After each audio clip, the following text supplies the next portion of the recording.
Welcome to KSR అసిట్వి channel. నేను మీ రవీందర్ రెడ్డి. నేను ఎప్పుడు మీ ముందుకు వచ్చిన రియల్ ఎస్టేట్ అండ్ ఇన్సూరెన్స్ తోటి వస్తాను. సో రియల్ ఎస్టేట్ అనేది మన ఆస్తులను పెంచుతుంది, ఇన్సూరెన్స్ అనేది మన ఆస్తులను కాపాడుతుంది.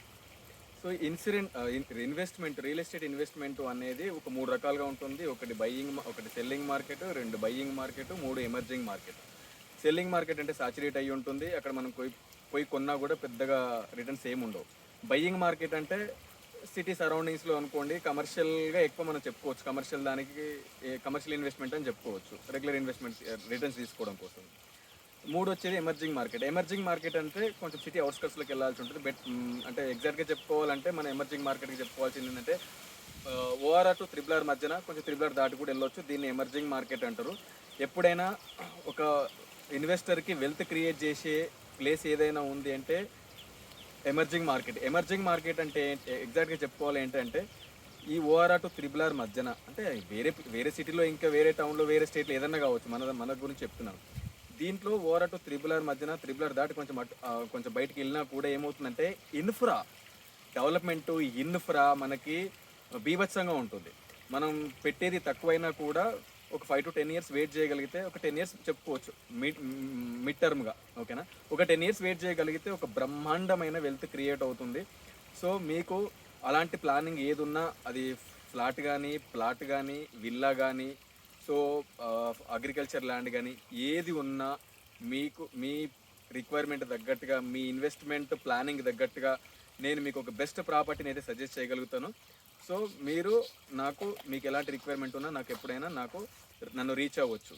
ఇది ఫస్ట్ పాయింట్. సెకండ్ పాయింట్ వచ్చేసి ఇన్సూరెన్స్.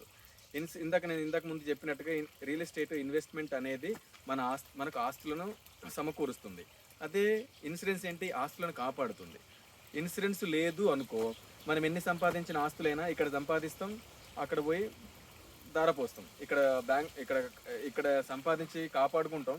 ఇన్సూరెన్స్ లేదు, ఏదన్నా అనుకోని ఆపద వచ్చింది, లేకపోతే లైఫ్లో తెలియని అంటే మనం ఊహించని రిస్క్ వచ్చింది, మార్పు వచ్చింది జీవితంలో మనకు, సరే ఒక మేజర్ ఏదైనా ఈవెంట్ జరిగింది, అన్ఎక్స్పెక్టెడ్ ఈవెంట్ జరిగింది మన లైఫ్లో. ఎందుకంటే లైఫ్ ఈజ్ అన్ప్రెడిక్టెడ్ కాబట్టి మనం ఇది జరుగుతుంది, ఇలా ఉంటుందని మనం అనుకొని పోవడమే కానీ అలా ఉండదు అనేది మాత్రం అందరికీ తెలుసు. సో ప్రపంచంలో మనం రోజు నిత్యం చాలా చూస్తూ ఉంటాం. ఎన్నో అనుకోని పరిణామాలు కానీ ప్రమాదాలు కానీ మనము చూస్తూ ఉంటాం. సో లైఫ్లో చాలా ఎఫెక్ట్ అయిన వాళ్ళ ఫ్యామిలీస్కి తెలుస్తుంది ఆ బాధ ఏంటి అనేది. సో నేను ఎప్పుడు చెప్తూ ఉంటాను, మన ఇండియాలో 4% కూడా ఇన్సూరెన్స్ ఉన్న వాళ్ళు లేరు. సో దీనికి ఏంటంటే ఇన్సూరెన్స్ లేని వాళ్ళకి, బాగా రిచ్ పీపుల్ అయితే ఒక 20% ఏదైతే ఉన్నారో దేశంలో, వాళ్ళని పక్కన పెట్టినా మిగతా వాళ్ళలో 4% మాత్రమే ఇన్సూరెన్స్ ఉంది. సో ఏదైనా ఆపద వచ్చినా, ప్రాబ్లం వచ్చినా వీళ్ళకి మాత్రమే సేఫ్టీ, సెక్యూరిటీ ఉంది, కానీ మిగతా వాళ్ళకి లేదు. ఒకసారి గుర్తుపెట్టుకోండి, ఓకేనా. ఒక ₹1,00,00,000 ప్రాబ్లం వచ్చింది మనకు, అంటే హాస్పిటలైజ్డ్ అయ్యి, సో మన దగ్గర అంత లేదు. మరి అప్పుడు ఎక్కడి నుంచి తెస్తాము? ప్రాణాన్ని కాపాడుకోలేము, ఉన్న ఆస్తులను నమ్ముకోలేము, ఆస్తులు లేకుంటే కూడా మన ప్రాణాన్ని కాపాడుకోలేము. అదే ఒక ఇన్సూరెన్స్ ఉంటే, ఒక ₹1,00,00,000 ఇన్సూరెన్స్ ఉంది అనుకో, మన లైఫ్ని టర్న్ చేస్తుంది. అది ఎలాంటి ఇన్సూరెన్స్ కావాలన్నా మీకు మీ ప్లానింగ్ తగ్గట్టుగా, మీ ఫ్యూచర్ ప్లానింగ్ తగ్గట్టుగా, మీ రిక్వైర్మెంట్ తగ్గట్టుగా, అది టర్మ్ కావచ్చు, వెల్త్ కావచ్చు, హెల్త్ కావచ్చు, ఏదైనా మీకు ఎలాంటి ఇన్సూరెన్స్ కావాలన్నా నేను మీకు అందుబాటులో ఉంటాను. ఐఎమ్ ఫ్రమ్ టాటా క్యాపిటల్ అనమాట. టాటా క్యాపిటల్లో నేను మీకు ఇన్సూరెన్స్ నేను ప్రొవైడ్ చేయగలుగుతాను. మళ్ళీ చెప్తున్నాను, రియల్ ఎస్టేటు ఆస్తులను పెంచుతుంది, ఇన్సూరెన్స్ ఆస్తులని కాపాడుతుంది. ఇన్సూరెన్స్ లేదు అనుకో, రియల్ ఎస్టేట్లో సంపాదించిన ఆస్తులు ఏవైనా ఉంటే కనుక, ఓకేనా, ఇన్సూరెన్స్ లేదనుకో మేజర్ ప్రాబ్లం ఏదైనా వస్తే ఇవి తీసుకుపోయి అక్కడ పోయాల్సి వస్తుంది. సో అందుకనే జాగ్రత్త పడండి, ఆలోచించండి. ఇది ఎవరి గురించో చెప్పేది కాదు, ప్రతి ఒక్కరి గురించి చెప్పేది, ప్రతి ఒక్కరి లైఫ్కి భద్రత.